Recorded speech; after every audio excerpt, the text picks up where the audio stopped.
O sistema nervoso autônomo. O sistema nervoso autônomo é responsável pelo controle das funções viscerais, como a pressão arterial, motilidade do trato gastrointestinal, vesical e sudorese. A organização do sistema nervoso é regulada por centro-medulares, pelos núcleos do tronco encefálico, como também pelo hipotálamo. Anatomicamente, fazemos a distinção de dois sistemas que compõem o sistema nervoso autônomo, o sistema nervoso simpático e o parasimpático. O sistema nervoso simpático conta com uma cadeia de gânglios simpáticos paravertebrais situadas bilateralmente ao lado da coluna vertebral torácica e lombar. Os neurônios pré-ganglionares, isto é, aqueles que interligam a medula espinhal como gânglio nervoso, é curto, eferindo do corno lateral do H medular. As fibras pós-ganglionares, aquelas que partem dos gânglios, são longas, atingindo os órgãos-alvos do sistema nervoso autônomo simpático. As fibras pré-ganglionares simpáticas fazem sinapse num gânglio nervoso, liberando acetilcolina, atuando sobre os receptores nicotídeos.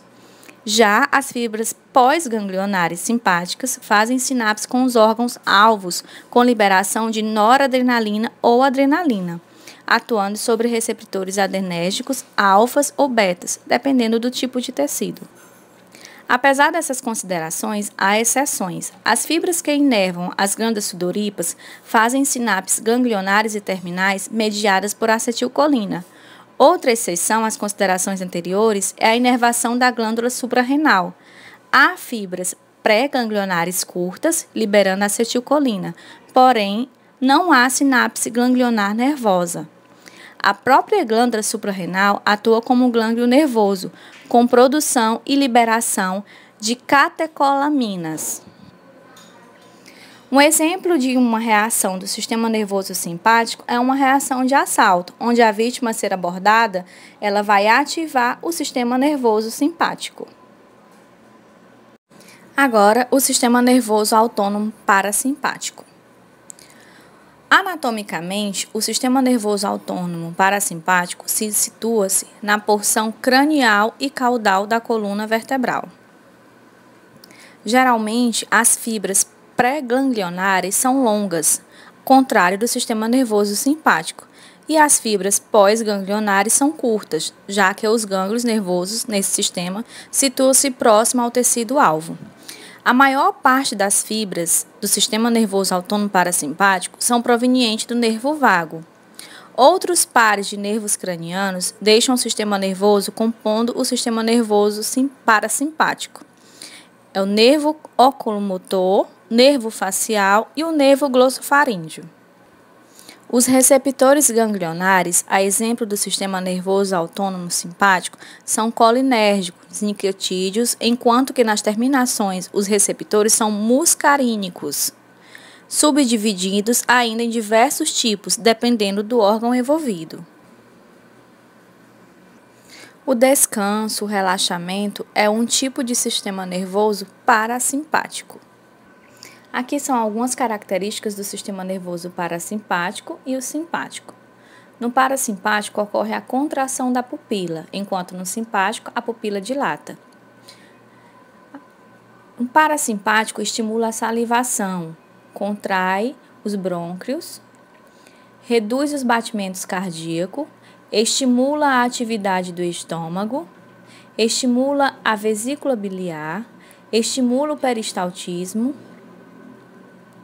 contrai a bexiga e promove a ereção. Já no simpático, ao invés de estimular a salivação, ocorre a inibição da saliva. Relaxa os brônquios, acelera os batimentos cardíacos, inibe a atividade do estômago, estimula a liberação da glicose pelo fígado, estimula a produção de adrenalinas e noradrenalina, inibe o peristaltismo, relaxa a bexiga e promove a ejaculação.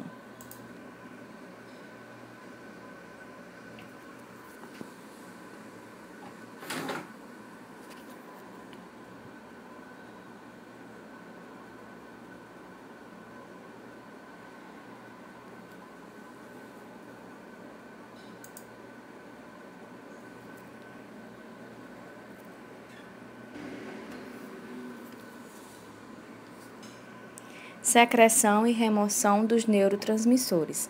As fibras simpáticas e parasimpáticas apenam tocas às células efetoras, apresentam uma dilatação bulbosa denominada varicosidades, contendo vesículas de noradrenalina e acetilcolina. O aumento da permeabilidade aos íons cálcio permite difusão do neurotransmissor para o interior do neurônio. A síntese de acetilcolina faz parte da maior síntese que ocorre no axoplasma. Na fenda sináptica, ocorre remoção do neurotransmissor por difusão, por recaptação pelas vesículas ou pela degradação da enzima acetilcolinesterase. Atividade fisiológica dos receptores autonômicos. No alfa-1, ocorre a vasoconstrição, midríase, gliconólise hepática, relaxamento da musculatura lisa do trato gastrointestinal, secreção salivar espessa, secreção de suor das extremidades. Alfa-2 inibe a liberação do neurotransmissor, atuando como um mecanismo de feedback negativo, controla a liberação de insulina pelo pâncreas endócrino. Beta-1 taquicardia, lipólise e relaxamento da musculatura lisa do trato gastrointestinal. Beta-2 vasodilatação, broncodilatação, relaxamento da musculatura lisa do trato gastrointestinal e glicolinólise hepática. Diferenças farmacológicas.